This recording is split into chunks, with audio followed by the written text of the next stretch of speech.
వ్యక్తో నాయకుడు వచ్చి లాహోర్లో కూర్చొని తొడగొడుతుంటే అసీం మునీర్ ఏం చేస్తాడు? మాట్లాడకపోతే అతని సహకారం ఉందని అనుకోవాలి కదా. హమాస్ టెర్రరిస్ట్ ఆర్గనైజేషన్ పాకిస్తాన్ ఎక్కడ రికగ్నైజ్ చేయలేదు, అనలేదు. వాళ్ళ దృష్టిలో ఇజ్రాయెల్ టెర్రరిస్ట్ దేశం ఇస్లామిక్ దీని ప్రకారం. పాకిస్తాన్లో తెహ్రీకే తాలిబాన్ పాకిస్తాన్ తప్ప వాళ్ళు ఇస్లాం కోసం పోరాటం చేస్తున్నటువంటి ఎవరైతే ఉన్నారో వాళ్ళు పాకిస్తాన్ వ్యతిరేకంగా ఉన్న వాళ్ళు మాత్రమే టెర్రరిస్టుల కింద వాళ్ళు చెప్తారు. వాళ్ళు పాకిస్తాన్లో ఉన్న ఏకైక టెర్రరిస్ట్ ఆర్గనైజేషన్ పాకిస్తాన్ ఆర్మీ. ఇక్కడ ఉన్నటువంటి ఇవన్నీ తంజీమ్లు ఏవైతే ఉన్నాయో ఎవరు జైషే మహమ్మద్ కానీ మనకు హిజ్బుల్ ముజాహిదీన్ కానీ లేదా మన లష్కరే తోయిబా కానీ ఇవన్నీ వాళ్ళ డివిజన్స్. మన ఆర్మీలో డివిజన్స్ ఉంటాయి కదా, మనకు బటాలియన్స్ ఉంటాయి. మనకు ఫర్ ఇన్స్టెన్స్ డోగ్రా రెజిమెంట్ అని మనకు రెజిమెంట్స్ ఉంటాయి కదా, రాజ్పుటానా రైఫిల్స్ అని, రాజ్పుట్ రెజిమెంట్ అని, సిక్ రెజిమెంట్ అని, అలాగే మనకు అస్సాం రైఫిల్స్, ఇట్లా చాలా ఉంటాయి కదా. అలాంటిది ఒక వింగ్ కింద మనం భావించాలి. వాళ్ళు పాకిస్తాన్ ఆర్మీకి భిన్నంగా లేరు. వాళ్ళు నాన్ స్టేట్ యాక్టర్స్ అని వాళ్ళకు పేరు పెట్టి వీళ్ళంతా డ్రామా నడిపించారు, కానీ వాళ్ళు ఎవరు నాన్ స్టేట్ యాక్టర్స్ కాదు. అందుకని చూసాం మనం ఎప్పుడైనా ఎవరైనా చనిపోతే వాళ్ళ బంధువర్గం అంతా వెళ్తారు కదా దాని శవ యాత్రకి. మనం చూసాం అక్కడ మనం బహావల్పూర్లో కొడితే ఆ 10 మంది చచ్చిపోతే హఫీజ్ సాయి మనకు సైన్యం వచ్చి గాల్లో కాల్పులు జరిపింది. కరెక్ట్ వాళ్ళే వచ్చి జనాజా అంతా చదివారు, మనం చూసాం. మన మసూద్ అజర్ వాళ్ళ జెండాలు కప్పారు, కరెక్ట్ పాకిస్తానీ జెండాలు కప్పారు, ఇవన్నీ చేశారు. కాబట్టి అది వాళ్ళ డివిజన్ కింద మనం భావించాలి, ఒక వాళ్ళ ఆ పాకిస్తాన్ ఆర్మీలో డివిజన్ కింద భావించాలి. కాబట్టి ఇప్పుడు డాక్టర్ మర్వా లాహోర్కి రావడం అనేది అసీం మునీర్ యొక్క ఇన్స్ట్రక్షన్స్తో వచ్చాడు. అదని వచ్చినా చూసి చూడనట్టు ఊరుకోవడం కాదు, వాళ్ళే పిలిపించి మెసేజ్ ఇస్తున్నారు, ప్రపంచవ్యాప్తంగా మెసేజ్ ఇస్తున్నారు, ఎస్పెషల్లీ మనకు మెసేజ్ ఇస్తున్నారు. మేము ఇంకా దీన్ని నెక్స్ట్ లెవెల్కి తీసుకెళ్ళబోతున్నాము. ఈరోజు ఏమైందంటే కనుక అసీం మునీర్ అస్తిత్వం పెద్ద ప్రశ్నార్థకం అయిపోయింది.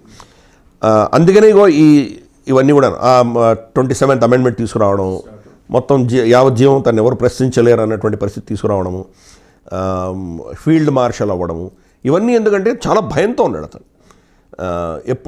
ఎప్పుడు బంకర్లో పరిగెత్తాలో తెలియదు, అటువంటి పరిస్థితిలో ఉన్నాడు. మళ్ళీ మనం ఎప్పుడు ఆపరేషన్ స్టార్ట్ చేస్తామో తెలియదు. ప్రతీకార జ్వాలతోటి రగిలిపోతున్నాడు. కానీ ఏం చేస్తాడు? ఇప్పటికి కూడా ఇంకా రహీమ్ యార్ ఖాన్ కానీ నూర్ ఖాన్ కానీ ఇవన్నీ ఇంకా వాళ్ళు రెస్టోర్ చేసుకోలేకపోయారు.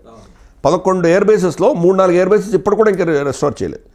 రన్వేలు ఏమైనా కొట్టామో దాన్ని మోరర్లెస్ వాళ్ళు రెస్టోర్ చేసుకున్నారు, కానీ ఈవెన్ రహీమ్ యార్ ఖాన్ యొక్క రన్వేని కూడా ఈరోజు దాకా రెస్టోర్ చేయలేదు. వాళ్ళు నోటమ్ అంటారు, నోటీస్ ఎయిర్మెన్ అంటారు, లేదా మనకు అక్కడ సిగ్నల్స్ మనకి అంటే ఒక ఎయిర్పోర్ట్ అవుట్ ఆఫ్ బౌండ్ ఉందంటే దానికి సిగ్నల్ ఇస్తారు. సో నోటీస్ ఎయిర్మెన్ వాళ్ళకి ఏం చెప్తారంటే ఈ స్ట్రిప్లో ల్యాండ్ అవ్వకండి. ఆ నోటమ్ ఇంతవరకు లిఫ్ట్ చేయలేదు, ప్రతి 3 నెలలు ఎక్స్టెండ్ చేస్తున్నారు వాళ్ళు. అంటే అర్థం ఏంటి, ఇంకా పని అవ్వలేదు అక్కడ. అంటే చేసుకోలేకపోతున్నారా? కావాల్సినంత పైసలు లేక అంటే అంత దెబ్బ కొట్టాం మనం. అక్కడ ఎంత పెద్ద గుంట పడిందంటే దాన్ని రీప్లేస్ చేయడానికి కావాల్సిన టెక్నాలజీ. మామూలుగా చిన్న చిన్న గుంటలు ఉంటే మనం పూడ్చుకుంటాం, ఏదో మన మున్సిపాలిటీ చేసేస్తుంది అది.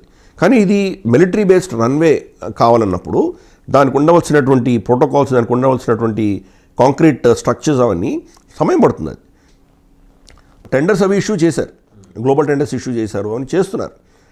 మళ్ళీ యాజ్ యూజువల్ చైనీసే వచ్చి చేస్తారు అక్కడ, వీళ్ళకి ఆ టెక్నాలజీ కూడా లేదు వీళ్ళకి. సో అవన్నీ టైం పడుతుంది. సో ఇంతవరకు ఇంకా సెట్ అవ్వలేదు అది, అక్కడ ఉన్నటువంటి పరిస్థితి అది. అలాగే మనం నూర్ ఖాన్లో కొట్టాం. నూర్ ఖాన్లో ఏమైందంటే ఒక బిల్డింగ్ని కొట్టాం మనం. ఆ బిల్డింగ్ కింద బంకర్స్ 4 బంకర్స్ ఉన్నాయి. ఆ బంకర్స్లో వీళ్ళ న్యూక్లియర్ కమాండ్ స్ట్రక్చర్ కూర్చున్నారు.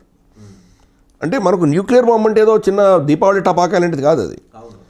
దానికి ఒక చాలా ట్రైనింగ్ ఉన్నటువంటి నిష్ణాతులైనటువంటి ఎక్స్పర్ట్స్ కావాలి. వాళ్ళంతా శానిటేషన్ అయిన తర్వాత కానీ కరెక్ట్. వాళ్ళని అందరినీ కూడాను ముందు వాళ్ళు రా ఏజెంట్సో మొసాడ్ ఏజెంట్సో కాకూడదు కదా. వాళ్ళ బ్యాక్గ్రౌండ్ చెక్స్ విపరీతంగా ఉంటాయి, వాళ్ళ ట్రైనింగ్ విపరీతంగా ఉంటుంది. అటువంటి వాళ్ళని కోరి వాళ్ళని తయారు చేసి పెట్టినటువంటి వాళ్ళు మనం కొట్టిన షాట్కి వాళ్ళందరూ పోయారు.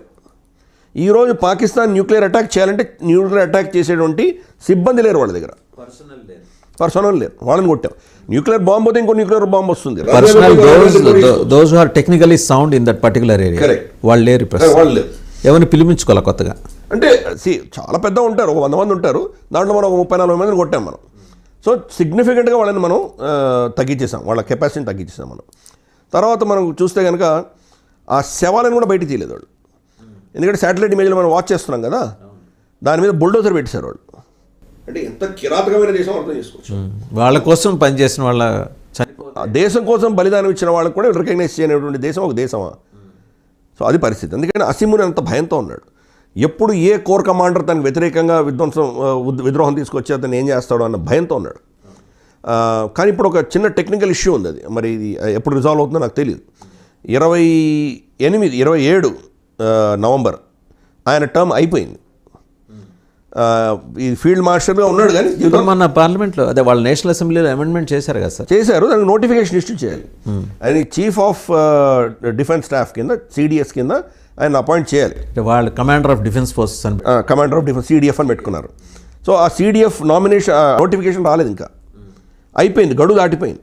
మరి ఏం పాలిటిక్స్ చెప్తున్నాయో మనకు అర్థం కావట్లేదు. మరి అలాగే టెక్నికల్లీ అతను ఎయిర్లో ఉన్నట్టు కదా, అంతే, తప్పకుండా. ఉద్యోగం